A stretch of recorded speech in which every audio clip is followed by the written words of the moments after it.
நடந்து முடிந்த சட்டமன்ற தேர்தலில் துறைமுக தொகுதியில் தாவிகா சார்பில் நின்ன கேண்டிடேட் அசோக் என்கிற சின்னோரா அசோக்கும் அவரோட பார்ட்னரும் சேர்ந்து ஒரு கம்பெனின்ற பேரில் முழுக்க தமிழ்நாடு கவர்மெண்ட் பேரை யூஸ் பண்ணி ஒரு மோசடி நடத்தியிருக்காங்க. அந்த மோசடியில் எங்களை சார்ந்து மட்டுமே கிட்டத்தட்ட ஒரு 2 கோடி ரூபாய் கிட்ட அமௌண்ட் வந்து அவங்க வாங்கி வச்சுக்கிட்டு எதுவுமே தரல.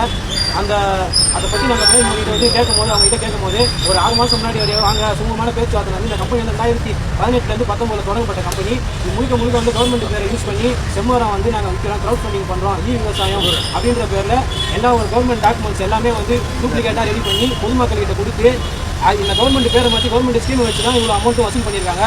அந்த வசூல் பண்ண அமௌண்ட்டை நம்ம போய் கேட்கும் போது 4 வருஷத்தில் மெச்சூரிட்டி வரும். நாங்கள் மெச்சூரிட்டி வரலன்னு சொல்லி நம்ம தனிப்பட்ட முறையில் போய் கேட்கும் போது மெச்சூரிட்டிலாம் வராது, இந்த கவர்மெண்ட் அந்த ப்ராஜெக்ட் வந்து கவர்மெண்ட் சார்பில் வந்து எதுவுமே எங்களுக்கு வரல, லாக்டவுனை கணக்கு காட்டி பேசினாங்க. அந்த பேச்சுவார்த்தை நடத்தும் போது ஒரு 6 மாதம் முன்னாடி வரையும் உங்கள் பணத்தை கொடுத்துறோம், நீங்கள் முதலீட்டு பண்ண பணத்தை நாங்கள் வந்து நீங்கள் போட்ட காசை நாங்கள் டாக்குமெண்ட் வச்சு கொடுத்துறோம்னு சொல்லி குறிப்பிட்ட ஒரு 5 வாட்டி கிட்ட எங்களை கூப்பிட்டு தனிப்பட்ட முறையில் அசோக் என்கிற சின்னோரா அசோக்கும் வெங்கட்ராமனும் அவங்க டீமும் எங்களை கூப்பிட்டு பேசினாங்க. அவங்க கூப்பிட்டு பேச டி நகர் ஆந்திரா கிளப்பில் வந்து எங்களை கூப்பிட்டு வச்சு பேசினாங்க. பேசும்போது என்ன சொன்னாங்க, ஒரு 6 மாதம் முன்னாடி வரையும் உங்கள் பணத்தை நாங்கள் கொடுத்துட்றோம், நீங்கள் அதுக்கான டாக்குமெண்ட்ஸ் கொடுங்க, நாங்கள் கொடுத்ததுன்னு சொல்லி அந்த டாக்குமெண்ட்ஸ் அவங்ககிட்ட கொடுத்தாச்சு. நாங்கள் கொடுத்தாலும் கூட டாக்குமெண்ட்ஸ் அவங்ககிட்ட எதுவுமே இல்லை. நாங்கள் கொடுத்த டாக்குமெண்ட்ஸ் அப்படியே தான் வாங்கி வச்சு பார்த்துட்டு அந்த பணத்தை உங்களுக்கு ரிட்டர்ன் பண்ணுறோம்னு சொன்னாங்க. இன்ன வரையும் அந்த பணமே கொடுக்கல.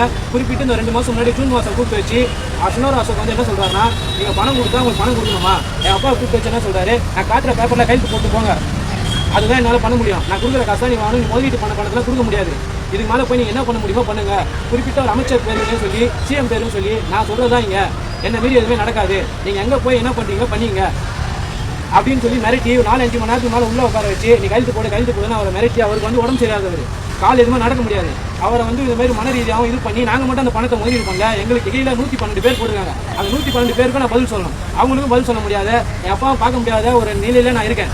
இப்போ அதை சம்மந்தப்பட்டு இப்போ அவங்க கால் பண்ணி மிரட்டாதவங்க கிளப்பில் கூப்பிட்டு வச்சு மிரட்டாதவங்க தொடர்ச்சியாக இதே இருக்கிறதுனால சென்னை கமிஷன் ஆஃபீஸில் நாங்கள் அது சொந்தமாக பெடிஷன் கொடுத்துருக்கோம். அவங்க கூப்பிட்டு மிரட்டினதுக்கு அது தக்க நடவடிக்கை எடுக்கிறேன்னு சொல்லி மேடம் சொல்லியிருக்காங்க. அது சார் 100 பேர் 99 பேர் 98 பேர் 95 பேர் தப்பாக இருக்கிறனால ஒரு நல்லவர் கூட இருக்குங்க. அந்த நல்லவன் நான், அதில் எல்லாரும் நல்லவன் இருக்கலாம், எல்லாரும் இப்படி பேசாலும் நான் கிடையாது. நீ எந்த கேள்வி வேணா கேட்டு நான் பதில் சொல்கிறேன், ஏன்னா எழுதி வச்சு பேசாலும் நான் கிடையாது. என்னோட பதில் என் கம்பெனிக்கு சம்மந்தம் இல்லாமல் ஆந்திரா இப்போ என் வீட்டு ஸ்ரீநகர் நான் டி நகர் வீட்டுக்கு போனேன்னு சொல்லலாம். நான் இப்போ பப்ளிக்கில் வந்துட்டேன், செலிபிரிட்டி ஆகாமல் ஆகிட்டேன். இப்போ என் வீடை கண்டுபிடிக்கிறதோ நான் ஆந்திரா டி நகர் கிளப்பில் இருக்கிறதோ பேட்ச் பேர் இருக்கிறதோ என்ன வேணால் சொல்லலாம், என் பையன் பேர் சொல்லலாம், என் பொண்டாட்டி பேர் சொல்லலாம், ஊர் அறிஞ்ச விஷயமாயிடுச்சு. எனக்கு ரெக்கார்டு இன்னொன்று, அந்த கம்பெனிக்கு எனக்கு சம்மந்தம் இல்லாமல் எதுக்கு என்ன இருக்கணும்.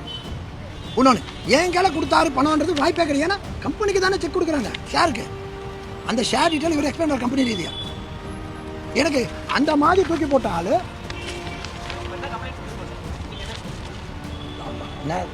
கடுமையான நடவடிக்கை சார். ஒரு மனுஷன் வாயத்தை எதுக்கு சார், ஒரு பேண்ட் ஷர்ட் போட்டு எதுக்கு சார், மான மரியாதைக்கு.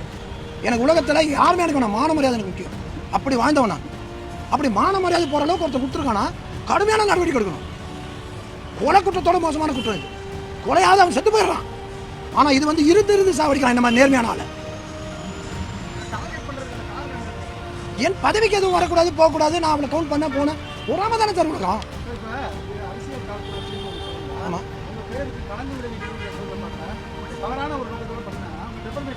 நான் 100% போட போகிறேன், ரெடி பண்ணிட்டேன் சார். நேற்று நைட்டு தான் சார், நீ தான் சார் தெரியும், டிவியில் வந்துச்சுன்னு எனக்கு சொன்னாங்க சார். அதுக்கப்புறம் ஃபாஸ்ட்டாக எடுத்து சார், எனக்கு 60 வயசு சார், எனக்கு ஒரு பொய்யான ஒரு பதட்டம் இருக்குமா இல்லையா சார், யாருக்குமே வராதா? எல்லாம் சொன்னாங்க பதட்டெல்லாம் பேசுங்க. எதுக்கு பதட்டெல்லாம் பேசுங்க? நான் பதட்டத்தில் தான் இருக்கேன், நான் நொடிஞ்சு போய் தான் இருக்கேன், நான் ஒத்துக்கிறேன், மறைக்க எனக்கு விரும்பல. இந்த மாதிரி யாராவது சம்மந்தப்பட்டவங்க வந்து எல்லாருக்கும் வலிக்கும் சார்.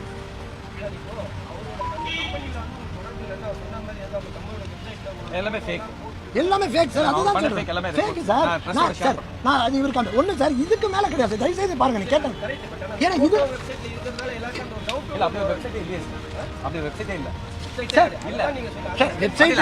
வெப்சைட் இல்லை, என்னை பார்த்தது கிடையாது, என்னை ஃபோனில் பேசுறது கிடையாது, நான் எப்படி அவரை மாற்ற முடியும்?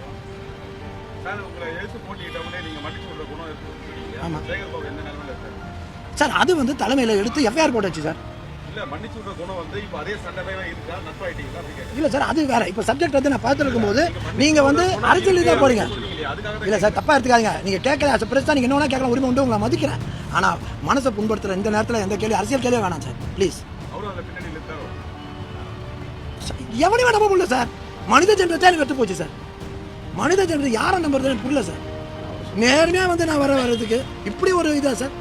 இதனால் எவ்வளோ ஃபோன் சார் எனக்கு யோசிச்சு பாருங்க சார். ஆம்பளை அழகக்கூடாதுன்னுவா. ஏன் துக்கத்தில் ஆம்பளை அழகக்கூடாதா? பொம்பளைங்க தான் அழகணுமா? நான் அழகக்கூடாதா? அவ்வளோ பதட்டத்தில் இருக்கேன் சார். எனக்கு அரசியலே பிடிக்கல சார். என் தளபதி ஒருத்தர் நல்ல மனுஷனுக்காக நான் நின்றுட்டு இருக்கேன். எனக்கு பதவி எதுவுமே எனக்கு ஆசை கிடையாது சார். 20 கோடி தூக்கி போட்டேன் சார்.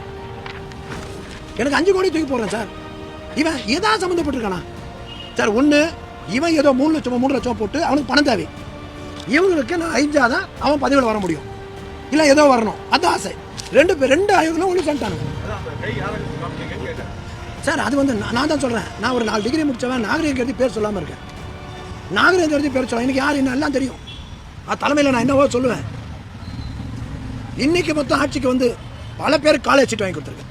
இஸ்லாம் மினிஸ்டர்களை போய் கம்பெனி எடுத்து கூட காலேஜ் சீட் வாங்கி கொடுத்துருக்கேன். எல்லாம் பண்ணியிருக்கேன். நல்லது மட்டும் தான் செஞ்சுட்டு இருக்கேன். அப்படிப்பட்டு என்னுடைய வளர்ச்சியை தடுக்கணும், என் பேரை தடுக்கணும். எனக்கு பழக்கப்பட்டவங்க யார் இருந்தாலும் யாருக்கானு எனக்கு தெரியல. எல்லாரும் கேட்டு பாருங்க என்னோட கேரக்டரை. மற்றவனுக்காக ஓடி உழைக்கிறேன். என்ன கலங்கப்படுத்தணும், கட்சியிலேருந்து ஒழிக்கணும் பண்ணுறதுக்காக பண்ணுற சூழ்ச்சி நீங்கள் சொல்கிற எல்லாருமே இருக்கலாம்.